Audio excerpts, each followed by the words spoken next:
Hello दोस्तों, मैं मनोज कुमार। आज हम कक्षा 9 के विज्ञान में चैप्टर गुरुत्वाकर्षण में और जो महत्वपूर्ण सवाल हैं उन्हें हम इस वीडियो में सॉल्व करने का प्रयास करते हैं। तो अब आप लोग कॉपी और पेन लेकर के बैठ जाइए और बिना देरी किए हुए हम लोग यहाँ पर सवाल को सॉल्व करने का प्रयास करने जा रहे हैं। आइए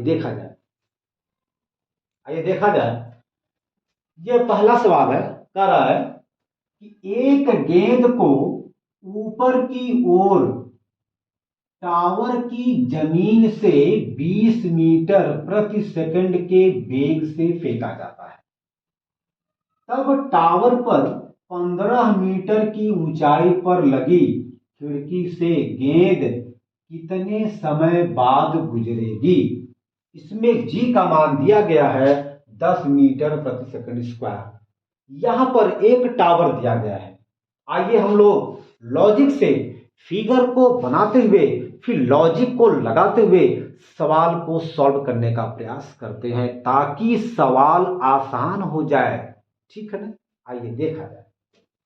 मान लीजिए कि यह पृथ्वी है और इस पृथ्वी से, इस धरातल से एक टावर लगा है। ये टावर है, सपोज दैट ये टावर। ठीक। अच्छा, एक गेंद जो है इस धरातल से, इस पृथ्वी से इस टावर के ऊपर की तरफ, टावर के शीर्ष की तरफ फेंका जा रहा है। तो शुरुआत में पृथ्वी से जिस वेग से गेंद को फेंका जाता है वह वेग है 20 मीटर प्रति सेकंड। अर्थात गेंद का प्रारंभिक वेग u का मान 20 मीटर प्रति सेकंड है। ओके, इस वेग से गेंद नीचे से ऊपर जा रही है। अच्छा, जब यह गेंद नीचे से ऊपर जा रही है तो धरातल से, पृथ्वी से 15 मीटर की ऊंचाई पर एक खिड़की लगा है। टावर में एक खिड़की लगा है जिसकी पृथ्वी से ऊंचाई 15 मीटर है। सवाल में कह रहा है मतलब इस खिड़की की ऊंचाई 15 मीटर है। ठीक। यह कह रहा है कि पहली बार जब गेंद नीचे से ऊपर जा रही थी तो कितने समय बाद वह खिड़की पर पहुंची जाते वक्त, और जब गेंद ऊपर से नीचे आ रही थी तो ऊपर से जब नीचे आ रही थी तो कितने समय बाद वापसी करते हुए कितने समय बाद खिड़की पर पहुंचती है या खिड़की से गुजरती है। मतलब गेंद को जाते वक्त खिड़की से और फिर आते वक्त, ये दोनों समय क्या है, दोनों समय का मान हमसे यहां पर पूछा जा रहा है। ठीक है ना? तो आइए अब हम इस सवाल को सॉल्व करने का प्रयास करते हैं। क्या मेरी बात समझ में आई? सवाल हमसे क्या पूछ रहा है, ये बात आपको समझ में आया? देखिए मैं आपको बता दूं, यह पृथ्वी है। इस पृथ्वी से एक टावर लगा है, एक टावर लगा है। एक गेंद इस पृथ्वी से टावर के ठीक बगल से फेंका जा रहा है और यह गेंद 20 मीटर प्रति सेकंड के वेग से नीचे से ऊपर फेंका जा रहा है। ओके, कहने का मतलब गेंद का प्रारंभिक वेग 20 मीटर प्रति सेकंड है। अच्छा, इस टावर में पृथ्वी से यच पृथ्वी से 15 मीटर की ऊंचाई पर एक खिड़की लगा है। एक खिड़की है जिसकी ऊंचाई पृथ्वी से, धरातल से 15 मीटर है। यह कह रहा है कि जब गेंद नीचे से ऊपर जा रही थी तो नीचे से ऊपर जब जा रही थी तो कितने समय में गेंद इस खिड़की के पास पहुंची जाते वक्त।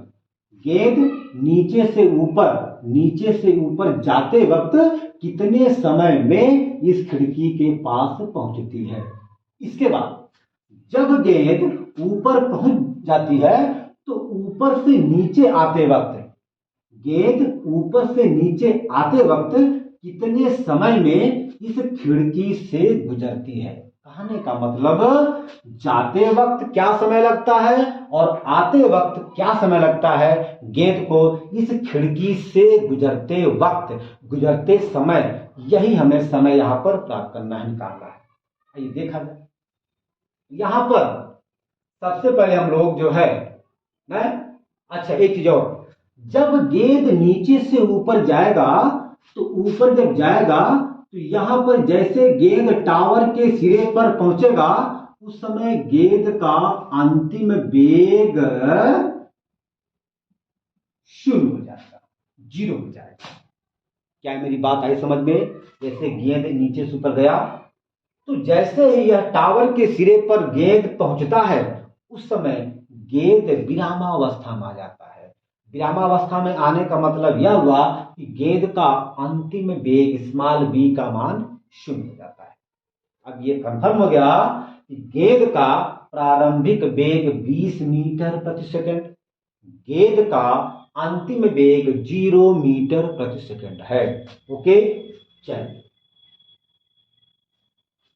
अब हम लोग जो है यहां पर सबसे पहले ये देखेंगे कि इस टावर की ऊंचाई क्या है। चलिए, तो यहां पर हम लोग जो है गति के तृतीय नियम, गति के तीसरे समीकरण को अप्लाई करेंगे इस सवाल को सॉल्व करने के लिए। सबसे पहले हम लोग जानते हैं गति का या गति के तीसरा जो समीकरण होता है, गति का तीसरा समीकरण जो होता है वह होता है v स्क्वायर बराबर होता है u स्क्वायर माइनस 2gh।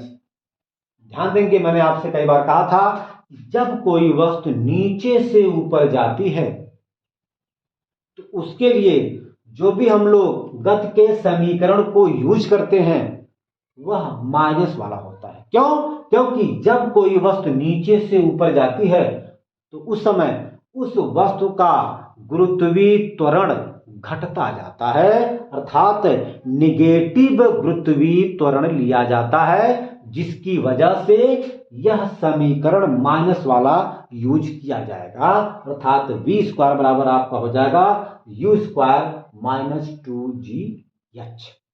भाई देखिए, हम लोग इसको ऐसे भी लिख सकते हैं, देखो जैसे v स्क्वायर बराबर u square plus 2 minus gh। अब आप कहेंगे कि माइनस जी क्या है? मैंने आपसे बताया कि जब कोई वस्तु नीचे से ऊपर फेंका जाता है तो उस समय उस वस्तु में उत्पन्न गुरुत्वीय त्वरण निगेटिव होता है, माइनस होता है, जिसके कारण से हम लोग यहाँ पर माइनस जी का जब यूज करेंगे तो ये ऑटोमेटिक आपका प्लस से माइनस हो जाएगा। तो वही हमने यहाँ पे यूज किया है, लगाया है। चलिए ओके,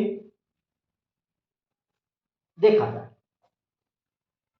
यहां पर अंतिम वेग आपका 0, u का मान यहां पर दिया गया है 20, चूंकि u स्क्वायर है या 20 का स्क्वायर हो जाएगा, माइनस 2g, g का मान दिया है 10 और हमें यश का मान, अर्थात हमें टावर की ऊंचाई प्राप्त करना है। सबसे पहले हम लोग इसको निकालेंगे। ये आपका हो जाएगा, चूंकि 20 का 2 घात है तो 20 गुणे 20, ओके, माइनस 10 दूना 20 h हो जाएगा।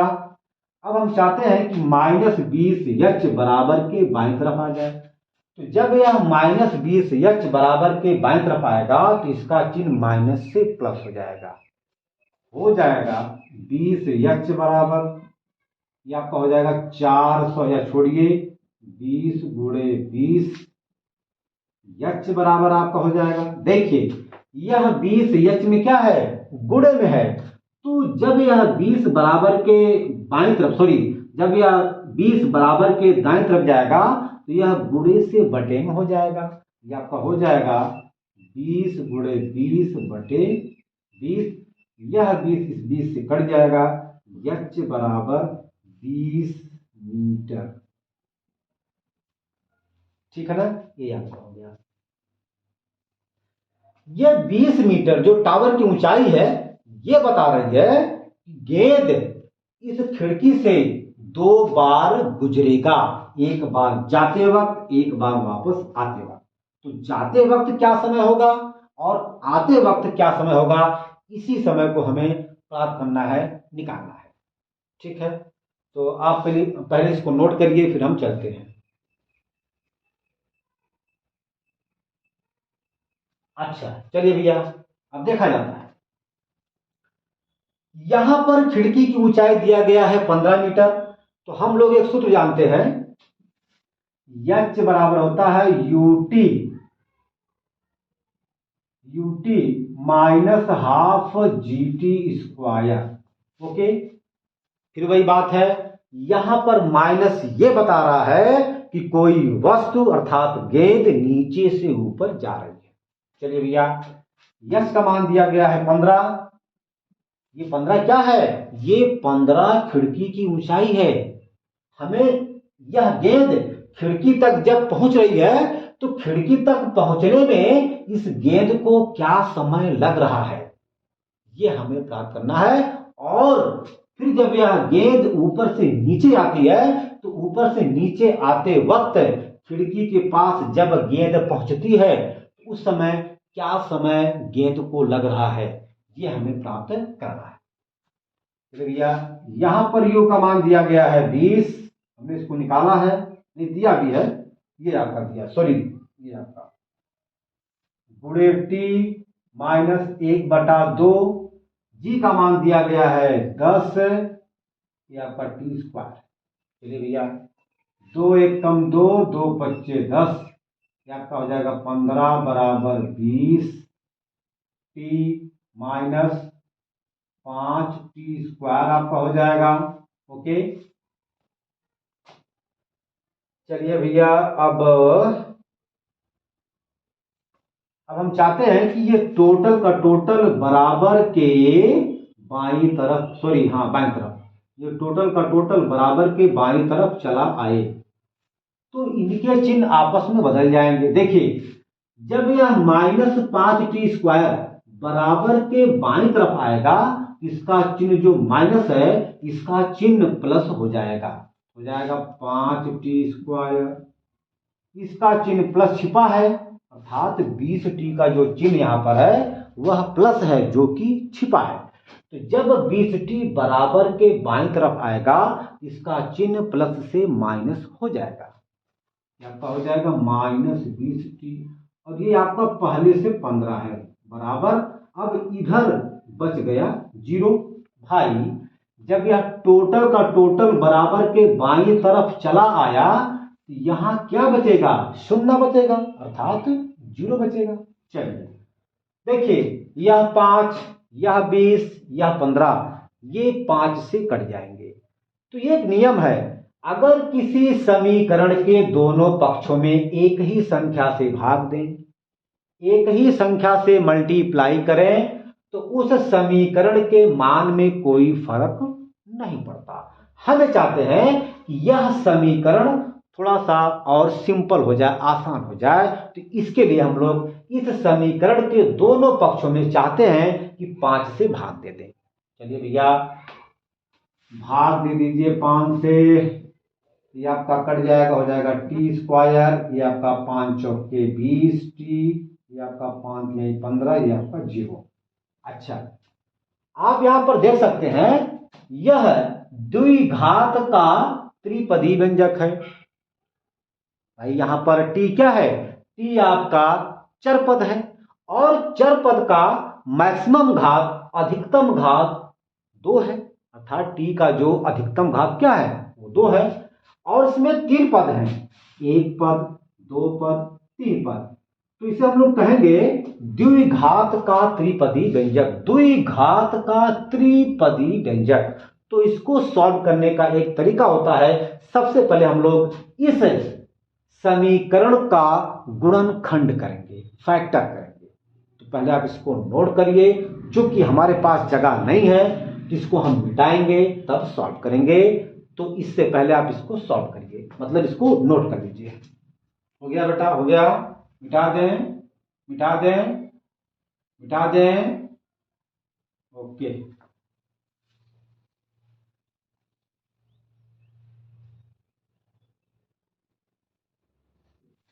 यह द्विघात का त्रिपदी व्यंजक है, तो इसका गुणनखंड करने का एक नियम होता है। क्या नियम होता है?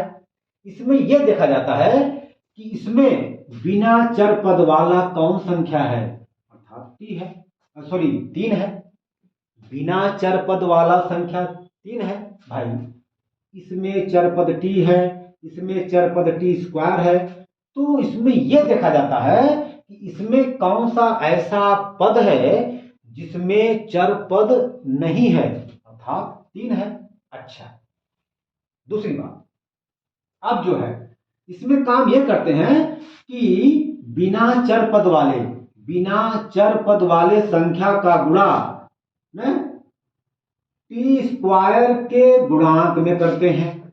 यहां पर टी स्क्वायर का गुणांक 1 है जो कि छिपा है, तो सबसे पहले हम लोग 3 का मल्टीप्लाई 1 में करेंगे, तो 3 एकम 3 आ गया।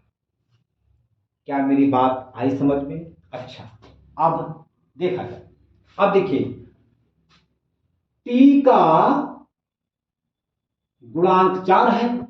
अच्छा, और 3 का जो चिन्ह है वो प्लस है, तो यदि 3 का चिन्ह प्लस है तो 3 के ऐसे दो खंड करेंगे जिसको जोड़ने पर 4 है।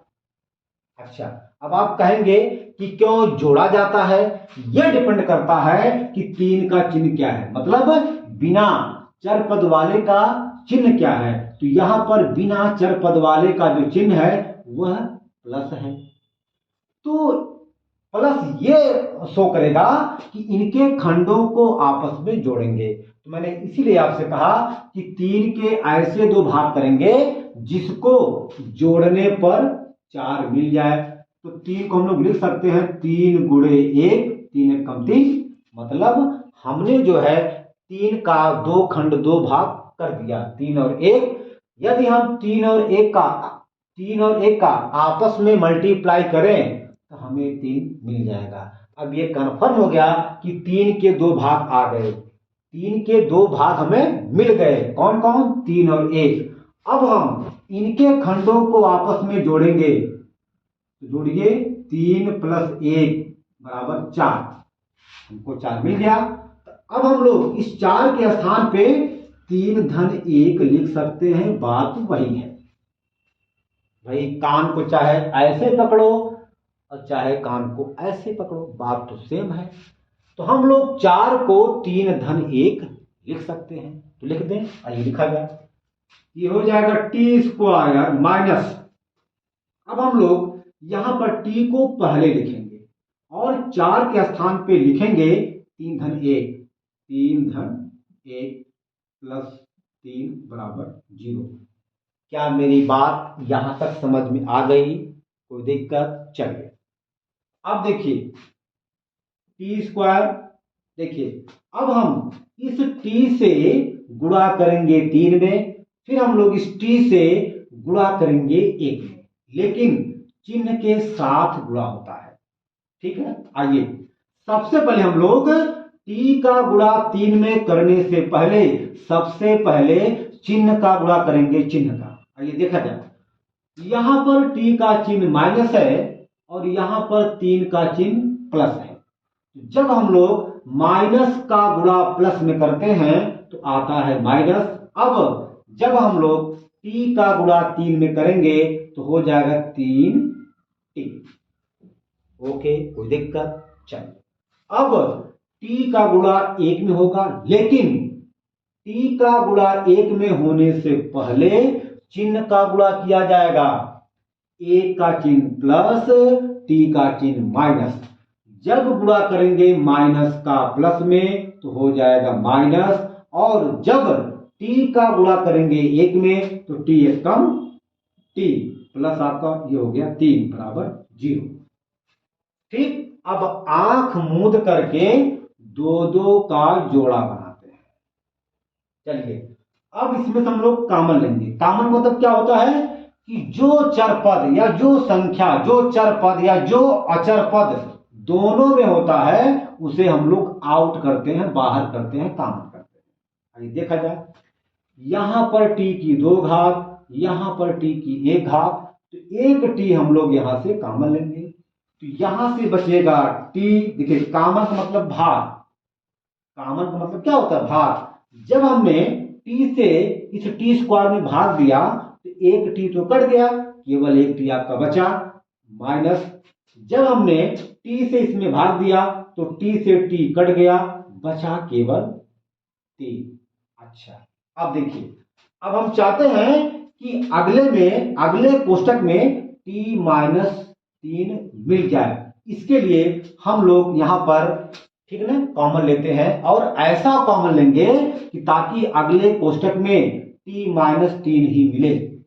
यहां पर ध्यान दें, यहां पर माइनस टी प्लस 3 है, जबकि हमको लाना है t माइनस 3, तो हम लोग यहां पर -1 कॉमन लेंगे। क्या मेरी बात आई समझ में? ठीक।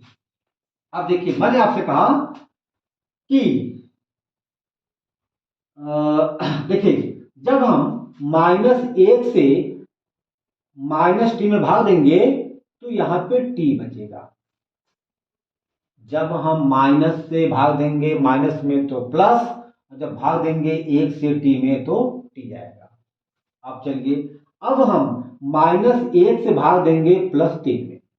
चलिए, हमने आपसे कहा कि भाग करते समय अथवा गुणा करते समय सबसे पहले चिन्ह का गुणा अथवा चिन्ह का भाग दिया जाता है, उसके बाद तब जाकर के उनको आपस में गुणा किया जाता है। चलिए भैया देखिए, जब भाग देंगे धन में ऋण से हो जाएगा ऋण, जब भाग देंगे प्लस में माइनस से तो हो जाएगा माइनस। अब जब भाग देंगे 1 से 3 में 1/3 बराबर 0। अब देखिए यहां पर t माइनस 3 कॉमन है, यहां भी है और यहां भी है, तो अब हम इसको बाहर कर लेंगे, कॉमन ले लेंगे, ठीक है ना। चलिए भैया देखा जाए, तो आपका हो जाएगा t माइनस 3, जब आपका कॉमन हो जाएगा तो यहां से बचेगा t, यहां से बचेगा -1 बराबर 0। देखिए ये दोनों एक साथ 0 नहीं हो सकते हैं, बारी बारी से 0 हो सकते हैं, या तो ये 0 है या तो ये 0 है, ये हम मानेंगे, ठीक है ना। तो माना t माइनस 3 बराबर 0, तो t बराबर आपका आ जाएगा 0। ये -3 जब बराबर के दाईं तरफ जाएगा तो इसका चिन्ह बदल जाएगा, माइनस से प्लस हो जाएगा, आपका हो जाएगा t बराबर 10। फिर जब t माइनस 1 बराबर 0, तो t बराबर आपका हो जाएगा 0।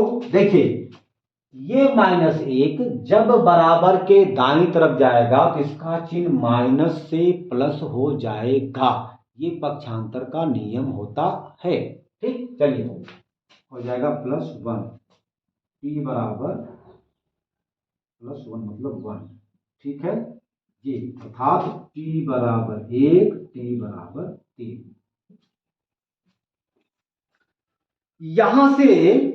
यहां पर हम लोग देखते हैं कि t का 2 मान आया है। ये एक क्या है, ये 1 सेकंड ये बता रहा है कि जब गेंद नीचे से ऊपर जाती है तो खिड़की तक पहुंचने में गेंद 1 सेकंड का समय लेती है, और ये t बराबर 3 सेकंड ये बताती है कि जब गेंद ऊपर से नीचे आती है तो उस समय खिड़की तक पहुंचने में गेंद 3 सेकंड का समय लेती है। जब गेंद ऊपर से नीचे आती है तो जिस समय गेंद खिड़की के पास पहुंचती है उस समय 3 सेकंड होता है। तो यही जो है आपका सवाल था, ठीक है ना। तो आज जो है हम अपने वीडियो को यहीं पर अंत करते हैं। अब हम अगले वीडियो में जो भी सवाल होगा उसको हम सॉल्व करेंगे।